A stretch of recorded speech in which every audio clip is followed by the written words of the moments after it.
Welcome along to tonight's Off the Ball. Will O'Callaghan in the hot seat this evening. Plenty to come between now and 10 o'clock. On the football show, Dan McDonnell is going to join us to look back on Shamrock Rovers' defeat in Europe away to Flora Tallinn. Looked like they were going to get away with a 1-goal defeat, but conceded late on, and they've got a huge task at Tallaght Stadium next week if they're to turn things around.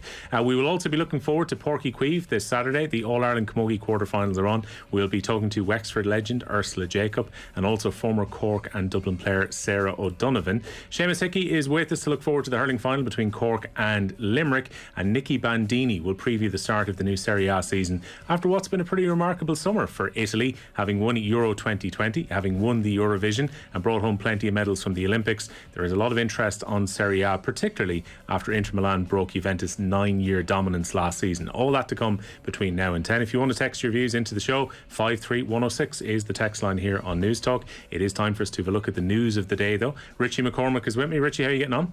How you doing, Will? Not too bad. Cathal Mullaney's here as well. How are you getting on, Cathal? Evening, Will, and evening, Richie. Richie, we'll start with Rovers because when Liam Scales puts the ball in the net, it looks like it's going to be a decent result despite some questionable defending from Rovers in the first half. But then that fourth goal is a bit of a killer blow before the end of the game. Yeah, they wouldn't have deserved, let's be honest, a 1-0 deficit to come back to Tallaght with next week. There's going to be 3,500 people in Tallaght, so the atmosphere there will be a sure boon to them. But on the night itself tonight, I mean, they were fully deserving of a 2-goal defeat and perhaps more. Flora, had chances to increase that advantage this evening. Didn't take them. One was brilliantly saved by Alan Mannis, and another one was fired over the bar. But the chances that they did take, pretty much every single one, came from a counter-attack, and Rovers were susceptible on the break pretty much the entire night, and it's a real failing on Stephen Bradley's part that he saw that in the first half and it wasn't properly addressed by the mid-term break, because in the second half, despite an encouraging opening to the second half for Rovers, they were left open and cut open far too often for, I'd imagine, Bradley's liking in that second period, and we'll go back with the 2-goal deficit. Unfortunately for them, away goals obviously not counting for much these days, and I know they're all about the bigger picture and trying to go through to the group stage. But it wasn't good from them tonight at all. Yeah, we're just watching the goals go in for Flora Tallinn on the screen below where I'm looking at you at the moment, Richie, and it's a lack of midfield numbers that's a real problem. When that break, particularly for the fourth goal, Shamrock Rovers were just left with an overload of attacking players from their opposition coming through. It really reminded me, watching the game, of the halcyon days of Ozzy Ardila's time in Spurs, where he played with that 5-0-5 formation. And to start with, the way to Sheffield Wednesday that afternoon in 1994, it looked to be working pretty well, but it didn't take long for it to crumble. And like Flora, time and again, were able to cut through that midfield as if there was no one there. And Rovers, let's be honest, do have a really capable squad and have strength in depth, but it looked like they were playing with zero midfield away from home in Europe, which is really asking for trouble, and that trouble came home to roost this evening, and Flora were well worth that 2-goal advantage, and each one of their 4 goals, which they took, Flora, has to be said, they were brilliant. They were excellently incisive on the break. Bradley had warned going into this match that Flora were a tougher prospect than Slovan Bratislava had been in the previous round. Anybody who'd seen Flora in action against Simonia Nicosia in the previous round in Europe as well can tell you that they were unlucky to drop back into this competition. So yeah, it's going to be a tough ask in Tallaght next week. Yeah, Cathal, the best goal of the game probably scored by Graham Burke just before half time for Shamrock Rovers to give them real hope, but really they needed to set up and just close things down after they got that second goal, and you go away with a 1-goal defeat. This tie would look entirely different. Yeah, it certainly would. That Graham Burke goal was brilliant, I thought, in the first half. Really, really good finish. And as you say, when Scales scores, you think, let's batten down the hatches and hold out here for a 3-2 result and get back to Tallaght next week. But it's pretty disappointing. I thought it was quite an entertaining game from a neutral's point of view. Lots of chances for both teams, and Richie said it there. Manus made a couple of really good saves for Shamrock Rovers as well that made it maybe not to be as bad as it might have been, but there's so much work to do, but there is a lot of improving for Shamrock Rovers to do between now and next week, which might give them some encouragement coming back to Tallaght. I don't doubt that they can claw it back either next week, so I think there will be an element of confidence that they can put it back next week, but it will be a big ask. Yeah, despite the really good squad that Shamrock Rovers have assembled, Carl, they miss league race, don't they? Oh, they do, absolutely, just for that solidity and just experience as well. And it was very, very obvious tonight as well, the ease with which Flora Tallinn got their chances and had their chances. So they'd be hopeful that they can be a bit more compact next week and not cough up as many chances, and obviously at the other end as well try and nab a couple of goals and get themselves back into this. Yeah, there's huge money on the line potentially getting to the Europa League group stages. And Richie, it kind of hits home when you see these playoff round fixtures and you see big clubs like Roma who are in action tonight too. of what's available for the League of Ireland teams. It might not be this season now, given this result for Shamrock Rovers, but if a League of Ireland team does get to the Conference League in the coming seasons, there's going to be quite the riches available to them if they qualify for the group stages. Yeah, it's not exactly the ugly stepsister that it was initially painted out to be, this Conference League, from an Irish side's perspective. I'm sure there are Spurs fans listening this evening who would probably disagree with that assessment. But in terms of what might lie in store, I mean, there's guaranteed and pretty decent prize money comparative to what you're going to earn at home. There's a decent standard of opposition, as we can see with, potentially judging how these next 2 weeks go for Roma and for Spurs and others. They'll be going through to the group phase, so it's a carrot for these Irish sides, and it does seem to be a more available route to them. I mean, we've had 4 sides performing pretty well in Europe this season, and unfortunately Bohs and Dundalk fell at the previous hurdle. Sligo had an unlucky first round tie, but Irish sides have acquitted themselves quite well in Europe this year, and there's every reason to be hopeful going forward that the Conference League, can be a far more amenable surrounds to them progressing in Europe. And before we look at the rest of the Conference League, do you get a little bit nostalgic, Richie, when you see some of the pictures that were put up by Bohs today of the stand being pulled apart? And it's all part of progress, but I'd imagine many people have got great memories of being there watching Ireland games over the years, and then watching Bohemians probably in more recent years. Seeing the old Des Kelly sign being taken down and all that. I actually, just as a League of Ireland fan, felt a little bit nostalgic seeing those photos today. Yeah, I think everybody does when you've got memories of a ground, and particularly for away fans who would have been housed in the Des Kelly stand or the school end, as it was known previously. I mean, a lot of people would have been away fans who have seen their team go to Dalymount and pull off a result there, or there are others who, in my case, my one experience of the Des Kelly was being stood behind the goal for the second leg, the home leg of the European tie with Red Bull Salzburg, not so long ago. Well, it is so long ago now at this stage. It's 12 years ago now at this stage. So that deflected goal off Mark Rossiter's backside, which eventually cost us progress to the next round, and God knows how much money when we absolutely needed that at the time, was really painful. But yeah, it's all in the name of progress, and from a Bohemians point of view and from a League of Ireland point of view, I mean, this is something that came up when I spoke with Vinnie Perth after their game away in Arnhem a couple of weeks ago. And as well, it's come up down through Bohemians games at the Aviva, is that these better facilities do suit Irish sides. Playing in the Aviva, playing in arenas like Arnhem's one over in the Netherlands, playing somewhere like the Le Coq Arena over in Tallinn, which is a beautifully compact little ground, was there a decade or so ago with Phantom. Like it's these facilities that we need to have at home.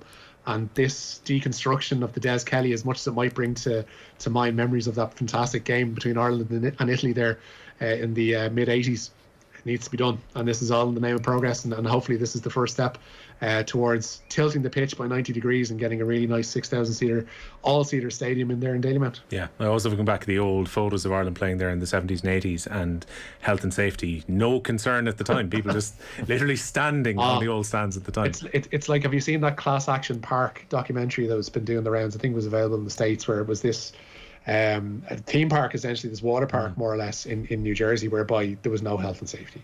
Every single ride was constructed using the fantastical ideas of somebody who was clearly high on drugs and no thought for the safety of the people riding on them. And similarly, there are elements of Dalymount back in the day, whether it was the wooden part of the main stand, which is now the Jody, or if it was the roof of the Des Kelly, the school end. Like it's a different time, an absolutely different time, and a brilliant documentary, by the way, if you've not seen it. Yeah, I want to watch. All right, the Newsround is brought to you by Gillette, but your best face forward with their new and improved razors. We're going to start the call with the Conference League then. Yeah, Shamrock Rovers, as we've been discussing, beaten 4-2 by Flora Tallinn in the first leg of the Europa Conference League playoff this evening. Graham Burke and Liam Scales scored the goals there for the Hoops. The sides meet again in the second leg in Tallinn next week. In the same competition from 7:30, Tottenham take on Pacos de Ferreira. Harry Kane has not travelled to Portugal for the game. Manager Nuno Espirito Santo says he wants the England captain to be mentally ready to return. Matt Doherty does start for Tottenham tonight. Elsewhere in the same competition, it finished Aberdeen 0, Karabag of Azerbaijan 1, and at the moment St Johnstone lead Lask of Austria by 1-0. And just a word on the sides that did beat the two Irish sides in the last round. PAOK, who got the better of Bohs, they're currently scoreless with Rijeka of Croatia, while Anderlecht lead Vitesse, who got the better of Dundalk in the last round by 1-0. Both of those games kicked off at 7 o'clock. Elsewhere in soccer, having missed out on a place in the Champions League, Rangers find themselves in Europa League playoff round action tonight. The Armenian champions Alashkert provide the opposition at Ibrox from 8 o'clock. The Scottish Premiership holders are bidding to make the group stage for the fourth season in a row. Richie, when it comes to Matt Doherty, good to see him get a start. There has to be that hope that now Nuno Espirito Santo has gone to Tottenham, that if he can find a rich vein of form, that his old manager, who trusted him so much, who had him as such a key member of that Wolves team and so key to his system, that maybe Matt Doherty can be reinvigorated this season. Yeah, you'd hope so. It was a difficult first year, and anybody and everybody that was surrounding Tottenham. I remember having a conversation on the show with Martin Lipton about 5 months ago, and the outlook for Matt Doherty at Tottenham this summer, I think it was, even if Jose Mourinho was gone, was that he might not last the summer, and it's an absolute lifesaver for him that a manager who had such faith in him and oversaw the progress of him as a human being, as a player, has come into the club, because this is a chance for him to rebuild, to show that he is worth the 15 million quid that Spurs paid from last year, and indeed more, because on his day, as we saw during those first couple of seasons with Wolves in the Premier League, and even playing as a left wing back when Wolves were in the Championship, Doherty has the ability to be in the upper echelons of fullbacks in the top tier, and fingers crossed he can get to show that again, because it's not going to get any easier, because I don't think Spurs' season is going to be a barrel of laughs should Harry Kane, as we all expect him to do, walk out the door, because they're going to be in a rush to replace him. Dusan Vlahovic of Fiorentina is one of the names being bandied about. They're possibly going to be in for Adama Traore, who's not a similar player at all. But it's going to be a case of all hands to the pump. And if Doherty can pull off a good season, I think everybody, especially from a Republic of Ireland benefit, can see the upside of that one, because we're going to need a left back going into these qualifiers. Let's put it that way, because Enda Stevens is out. Our next best option, more than likely, is Ryan Manning, who, with all due respect, I don't think is the same level just yet anyway of Matt Doherty. So even if he is playing on the right, getting switched to the left with a bit of confidence, I think we can look forward to a slightly hopeful September from an Ireland point of view. Yeah, Dan McDonald's going to be with us for the football show. We'll look at some of the Irish players who've started particularly well in the EFL across the Championship and the various different leagues. Really good performance from Parrott at the weekend with the MK Dons. Callum Robinson has started off on fire for West Brom so far this season, and Darragh O'Shea has looked really impressive. So we'll be talking to Dan about some of those options that Stephen Kenny will have while he starts to plot out his squad for the games against Portugal and Azerbaijan next month. Carl, we're sticking with football, and unfortunately these stories have become more regular over the last year or so. Another legendary footballer diagnosed with dementia. Yeah, some sad news today. Manchester United and Scotland great Dennis Law has been diagnosed with mixed dementia. The former striker, who's 81 years of age, has both Alzheimer's and vascular types of the disease. Law says he recognises his brain is deteriorating, but that he is lucky to have experienced what he has in his life. He added that the road ahead will be hard, demanding, painful and ever-changing. Elsewhere today, manager Jurgen Klopp has called on Liverpool supporters to end the homophobic chant that they normally aim at Chelsea supporters on the opening weekend of the Premier League season. Reds fans directed the chant at Norwich midfielder Billy Gilmour, who's on loan from Chelsea. Klopp had a discussion with Cop Out's founder Paul Ammon, which has been broadcast on the Liverpool social media platforms. The German boss said he doesn't want to hear the chant anymore. It's easy to decide not singing the song anymore. I think it's obviously, meanwhile I heard it, it's not from no perspective the nicest song in the world, so it's not necessary. Obviously it makes people uncomfortable of our own fan group, and for me, for our supporters group, and for me that means done. Let's go for another one. We can decide now this is not our song anymore. So I'm not sure if people listen to me, but would be nice. I don't want to hear it anymore for so many reasons.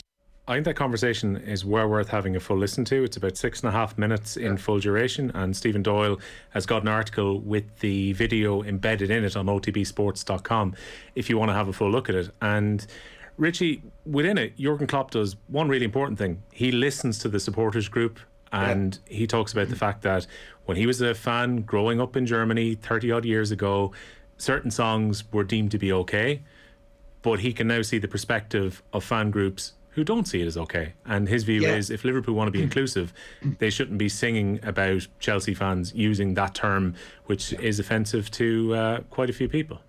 30 years ago, I think we can all agree, like, football was almost exclusively a white male pursuit. And that's changed. The demographics of supporter groups have changed, not only at Liverpool, at pretty much every club around the world. And that is a positive thing. Football should not be just for one type of group. And to see the work that certain fans groups have done to highlight this, Liverpool's LGBT wing has been absolutely superb in this. Liverpool themselves in getting out and actually managing the story and in listening to the supporters and in using the supporters as a way to forward a more progressive message is absolutely superb. And we've seen other fans groups or other clubs who could really learn a lesson from that. I mean, take a look at what Gary Rowett did as Millwall manager the other night. What he didn't do.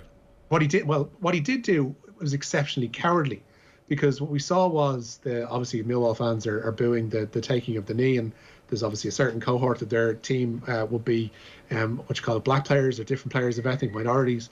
And Rowett suggested that they need to find something else to do other than knee, because it's becoming a divisive issue.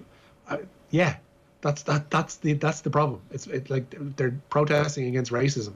If your fans are racist and want to boo that, you need to be calling out the racist fans, not you need to be calling out the kneeling.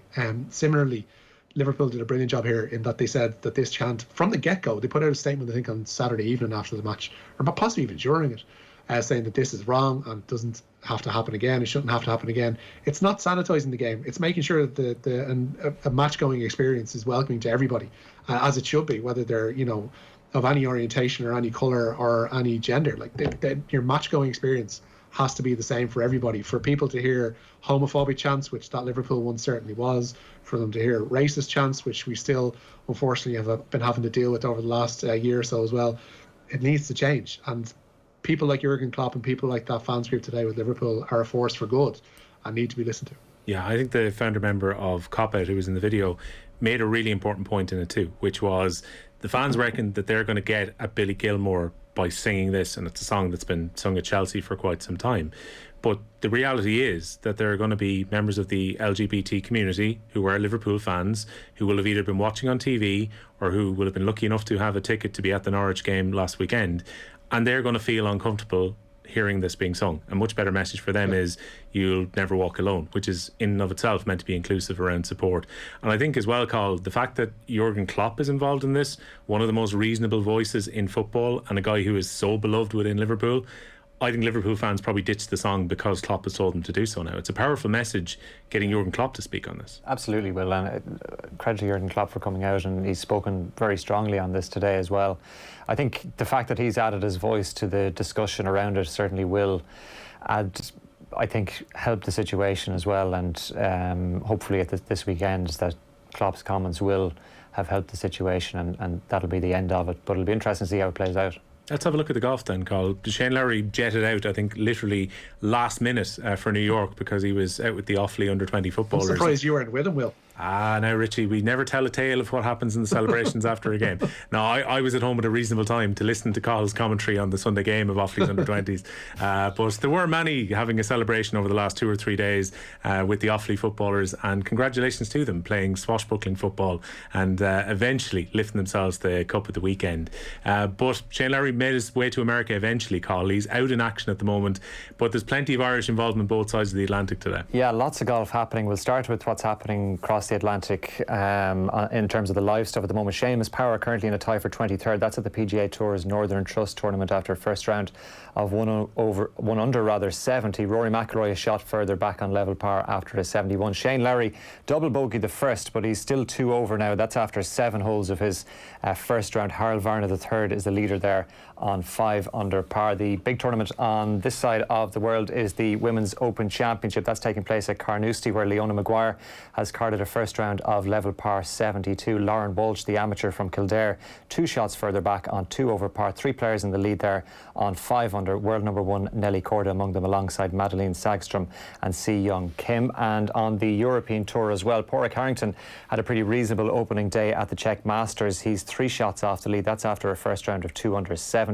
Gavin Moynihan a shot further back, with Niall Carney and Michael Young finishing on 4 over. Good form there from Henrik Stenson. He's in a share of the lead on 5 under alongside Maverick Hancliffe. All right, let's keep things rolling here, Carl. This is something I found very curious. Mayo had their media day before they will know who they're going to play, and almost a full month before the All-Ireland final. So if you're a reporter, I'm not sure exactly what you can ask, but we did get an update on the Mayo captain Aidan O'Shea today. Yeah, we did. Mayo manager James Horan says there are no injury concerns surrounding Aidan O'Shea ahead of the All-Ireland final. As mentioned by Andy Moran on the football pod with Paddy and Andy, it has emerged that O'Shea had been in a protective boot for a spell in the lead into his side's semi-final clash with Dublin last weekend. The Mayo captain was substituted in the 49th minute as the Connacht champions went on to win win after extra time. Speaking to Off the Ball's Tommy Rooney at a pre-All-Ireland final media day at Hastings McHale Park today, Horan discussed the decision to substitute O'Shea as well as the Brafey man's fitness. Look at it, you always go through things before a game and possible substitutions, and depending on certain scenarios happen, but every game is so different. And look, we were chasing the game, and we probably needed a couple more shooters in there, and brought on James Carr and Darren Cohen, etc., who can be very hot when they're so it was just a logical step at that stage in the game. Aidan isn't on the injury list over the next couple of weeks. No, look at it. They throw on those boots, those big boots, very, very frequently. I'm always at the medical team. We've a pile of them around the place all the times, but they obviously work for certain things. But look, no, we trained last night, and everyone was in good form. A few knocks and bangs for sure, but overall in good form. Okay, we didn't learn a huge amount there. Possibly struggling, but he's still got a month to be ready for that game against Tyrone or against Kerry. I haven't heard the full thing yet, but does Tommy ask A or B questions, like how are you going to set it up against Tyrone? And then he tells you how you're going to set up against Tyrone. It's like, oh, how are you going to set up against Kerry? And then he gives an answer for Kerry. Like, what's the protocol there, Will? I really hope that's what's happened, and I really hope that whoever on our digital team has to edit it has that pain to do, where they cut to a picture of Tyrone or Kerry just to hide that the question was asked in two different ways. I'm sure that's exactly what Tommy did, but he's been speaking to Stephen Cohen and to James Horn. We will hear a lot more from both between now and the All-Ireland final. I wonder how much of this was sparked by the Tyrone situation, but Ulster GAA have had their say on vaccines today, Cathal. Yeah, they have. The Ulster GAA Secretary Brian McAvoy has urged young people to avail of the COVID-19 vaccine. The Down native made the comments ahead of the club championship season commencing across the province. McAvoy said it's incumbent on all of those involved to take whatever measures they can to reduce the risk of further spread and to protect families and communities. And another line from the world of Gaelic games today as well. Davy Burke has stepped down as the Wicklow senior football manager. The Kildare native spent 2 years in charge, guiding the Garden County to promotion to Division 3 of the National Football League. Yeah, great league campaign, and then the disappointment of that shock defeat against Wexford in the first round of Championship. Ken Doherty's in action at the moment, Cathal? He's in action at the British Open. The former world champion plays England's Joe O'Connor in a best of 5 frames match for a place in the last 32. And as well, just a line on cycling. Primož Roglic is back into the red jersey after stage 6 of the Vuelta to España. He leads the general classification after finishing second today behind Denmark's Magnus Kort. All right, John Giles has been watching Shamrock Rovers game in Tallinn. He was also watching all the Premier League last weekend. We'll be chatting to John in a few minutes. Richie, thanks a million for joining us on the Newsround. Cheers, lads. Mind yourselves. Thanks a lot to Cathal Mullaney. We'll be back with the great John Giles in a couple of minutes. The Newsround on Off the Ball with Gillette. Put your best face forward with our new and improved razors.